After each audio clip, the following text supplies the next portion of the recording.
cases and emergence of a new variant, Commission would like to explain in some detail the new protocols that have been put in place for conducting forthcoming elections in a free, fair, participative, accessible and safe manner. But before that, we would like to tell you something about the basic preparations which we have done. We worked with three broad objectives this time, and foremost is the COVID safe election. Second is hassle-free, comfortable voting experience to the voters, and third, the maximum voter participation. Friends, for the last 6 months, the entire election machinery was gearing up for these elections. Periodic reviews were done, and senior officers of ECI held detailed meetings to review all aspects of both preparations. A lot of advanced planning and meticulous preparation has been done. In the month of December 2021, Commission visited the poll-bound states to review poll preparedness, and we also had a virtual meeting with the political parties of Manipur and their officers. We discussed with various political parties and elicited their views and suggestions. We also met the chief secretaries, DGPs, DOs, SPs and various enforcement agencies in the states on various issues of preparedness. As the COVID cases showed a resurgence, especially in view of the new variant of concern, that is Omicron, Commission had met India and had experts as well, health secretaries of the states. We also had discussions with the Union Home Secretary on this issue. After taking all these views and opinions and the ground situation, we decided to announce elections to the 5 states with safe. At the heart of election process lies the sanctity and absolute veracity of the electoral roll. Subsequent to the recently conducted special assembly revision exercise, the final electoral roll has been published on 5th January 2022 with 1st January 2022 as the qualifying date and is available to all political parties. Commission laid emphasis on the registration of new voters, women and persons with disabilities. A total number of 18.34 crore electors, including service voters, will take part in this election, out of which 8.55 crore are women electors. As a result of the hard work done by our officers in the field, we have some very encouraging figures to share with you, and there was a lot of emphasis on increasing the gender ratio, that is, the women's participation in the electoral process.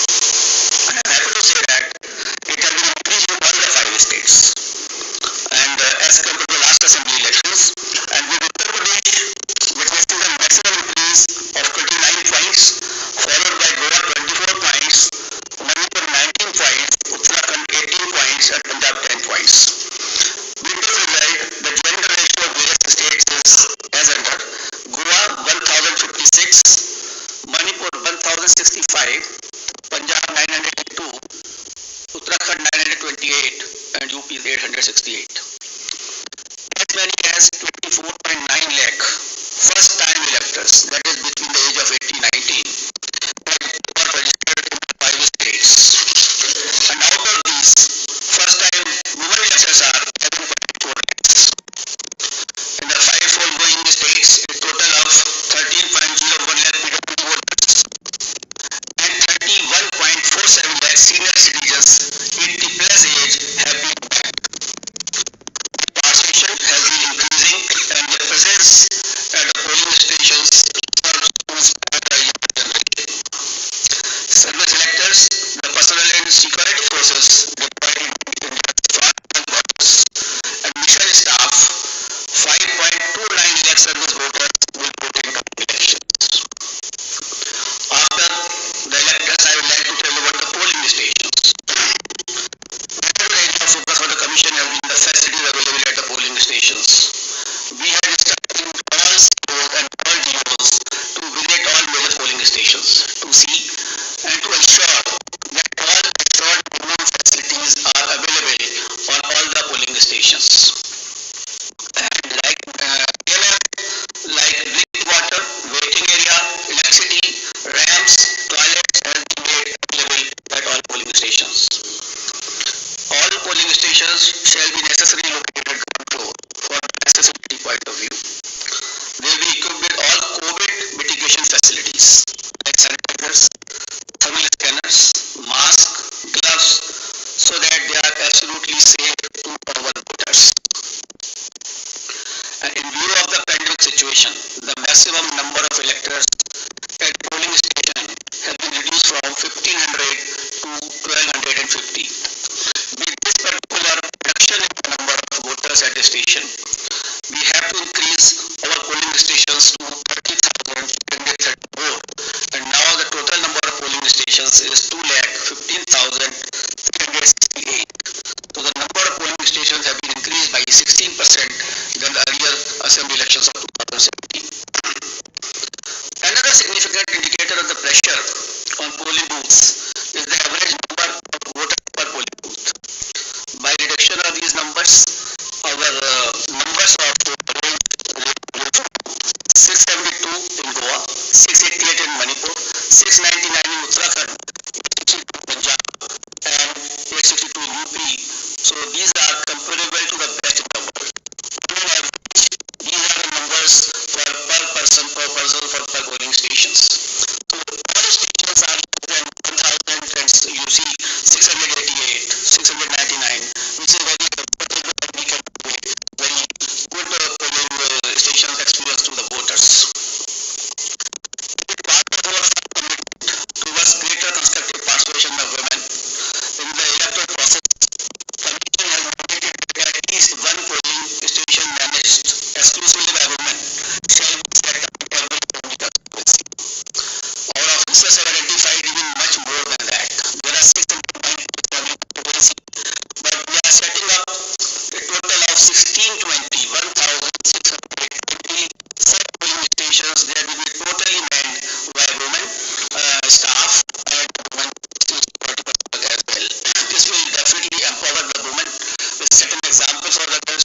The women can come freely to cast their votes without any hesitation and without any problem. Similarly, some polling stations will be absolutely managed by persons with disabilities. That will also give a sense of confidence to the persons and an inspiration to others. We have made special arrangements for communities and is fully committed to ensuring a comfortable polling environment to persons with disabilities. They shall be given priority for entering polling booths, provision made for designated parking spaces close to the entrance of polling stations. Volunteers shall be available to facilitate PWDs. Wheelchairs will be arranged. All polling stations will be arranged and ramp so that there should be no problem to our persons with disabilities. We made arrangements for the postal ballot facility for absentee voters, and 3 tassel absentee voters have been identified, that is senior citizens with the age above 80 plus, the PWDs with the benchmark disability, and those who are COVID affected. A polling team consisting of 2 polling officials along with a photographer and security will then go to electors' house along with the voting compartment and get the electors to vote on the postal ballot. That is just like ECI at the doorstep. The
website at the home page detailed information regarding individuals with pending criminal cases who have been selected as candidates, along with the reasons. The political party will have to give the reasons as to why this particular candidate has been selected and no candidate without any criminal incident was selected. And winnability is not the criteria for the same. And the details will be published within 48 hours of the selection of the candidate and not prior before the first date of filing of nomination as was done earlier. The details of such candidates will also be available on Know Your Candidate, that is an app developed by the ECI. Measures for ensuring peaceful and transparent polls. All critical events will be videographed to closely monitor the proceedings on the poll day without violating the secrecy of the voting process. The Commission has directed that arrangements for webcasting shall be done in critical polling stations and all polling stations in vulnerable areas, or at least in 50% of total polling stations, including auxiliary polling stations, whichever is higher. We have seen the preparations of the officers in this regard. The officers have been guided that absolutely on objective criteria, the critical stations and the vulnerable areas should be selected. And I'm happy to say that at least more than 1 lakh polling stations across the 5 fold-bound states, which is roughly 60% of all polling stations, are covered by webcasting. To ensure further transparency, the officers of the civil services drawn from IAS, IPS and IRS and other account services shall be deployed as central observers in the coming elections. Nearly 900 observers, general observers, police observers and expenditure observers will keep a watch on every aspect of elections in the field. Special observers will also be deployed if necessary. Another important issue is the expenditure monitoring. As you are all aware that only 2 days before we have increased the limit of candidates for the elections as far as the expenditure is concerned from 28 lakh to 40 lakh. As per revised limits pertinent to these 5 elections, the limit on candidate expenditure for the state of Punjab, Uttarakhand and UP will now be rupees 40 lakh, and for Goa and Manipur it shall be rupees 28 lakhs. And this also has been increased in view of keeping the digital modes of communication and the campaigns. The Commission has zero tolerance towards abuse of money power and misuse of the government machinery, as some of the political parties have mentioned to us. Officials have been instructed to monitor expenditure-sensitive constituencies and ensure comprehensive and coordinated actions. Conducting inducement-free and ethical election is of a prime importance for the Election Commission of India. Commission, wherever had gone to all the 5 states, held meetings with all enforcement agencies, whether it is from income tax, the DRI, the excise department, the railways, airport authorities, all enforcement agencies were met. We met all the enforcement agencies. We saw their positions. We directed them that no illegal money, no illegal, this alcohol or any freebies or drugs can be distributed. They will have to, increase their efforts in this regard. We had monitored the seizures which were made by them so far. We have asked them to expedite the seizures. We have asked them to block the flow of liquor into their states which are poll bound. So a comprehensive plan has been prepared by them also.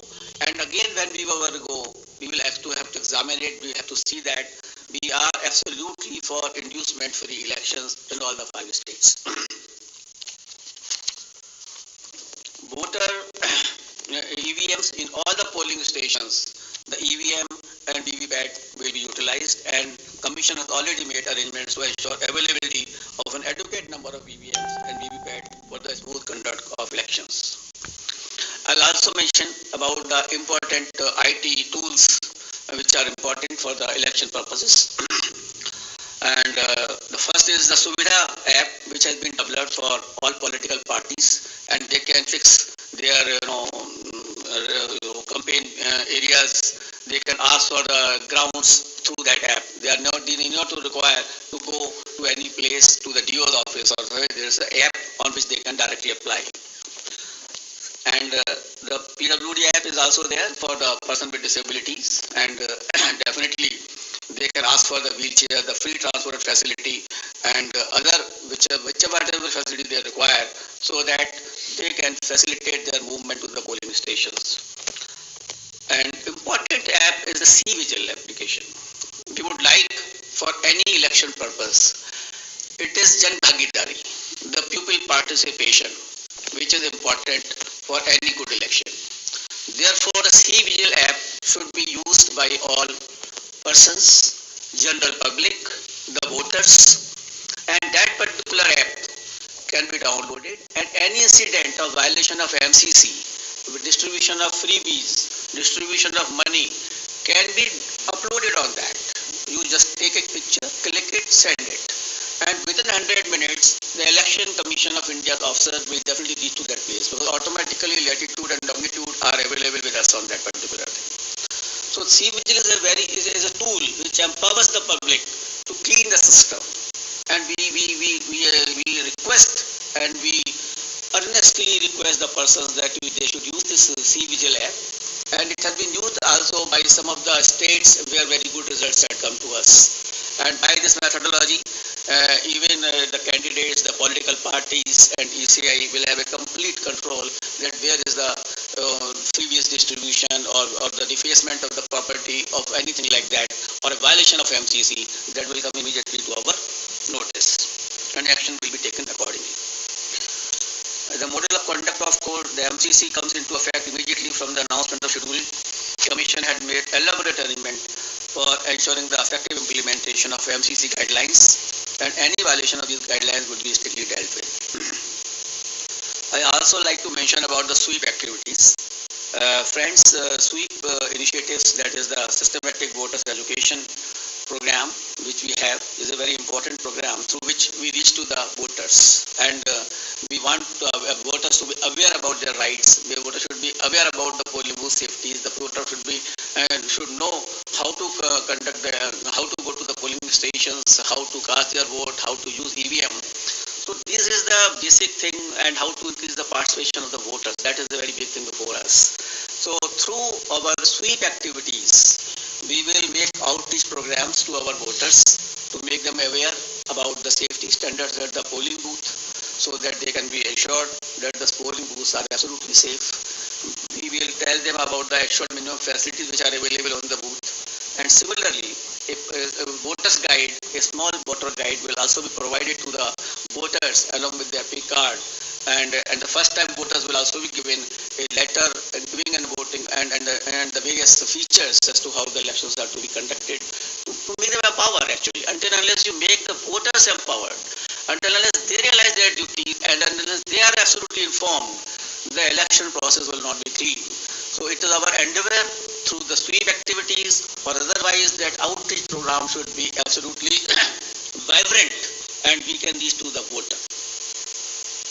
And one more important area for the voter participation, that we have identified all the polling booths where the voters' participation was less in comparison to the earlier years or otherwise also. That the national average or the state average is suppose 80%, and then we have identified the polling stations where it was much less. So the targeted intervention will be made by the sweep activities, by the BLOs, and to find out that why that particular percentage was less. For a strengthening of the democracy, it is essential that all persons should participate. The 60% or less or 50% participation is not sufficient, and the Election Commission of India is trying its level best to make a targeted intervention to motivate the persons that they should come out to the polling in large number of the cases. Now I come to COVID protocols and COVID safe elections, I think, for which many persons are waiting, and lot of queries are coming even before announcement of the polls. I will start that there were a lot of queries on this issue, that what will happen, what is going to happen. But I would like to start with a very couplet. यकीन हो तो कोई रास्ता निकलता है, हवा की ओट भी लेकर चिराग जलता है. So therefore यकीन होना चाहिए. We should have a keen, we should have a faith, we should have a absolutely belief that we can pass through this particular pandemic also through our safety measures, through our proper following of the COVID appropriate behavior, only then we can sail through effectively, safely into this election process, as has been done in earlier past elections also. The decision to go ahead with scheduled elections was taken after much deliberation, discussions, and careful analysis of the ever dynamic situation. The situation is very dynamic. It is not static. Nobody can predict. Nobody could have predicted earlier also, a month before. So the situation is very, very dynamic. Let me go back to the Constitution of India on this issue. Article 172(1) states clearly that every legislative assembly of every state, unless sooner dissolved, shall continue for 5 years, and no longer. So the period of any constituency is only up to 5 years and no longer.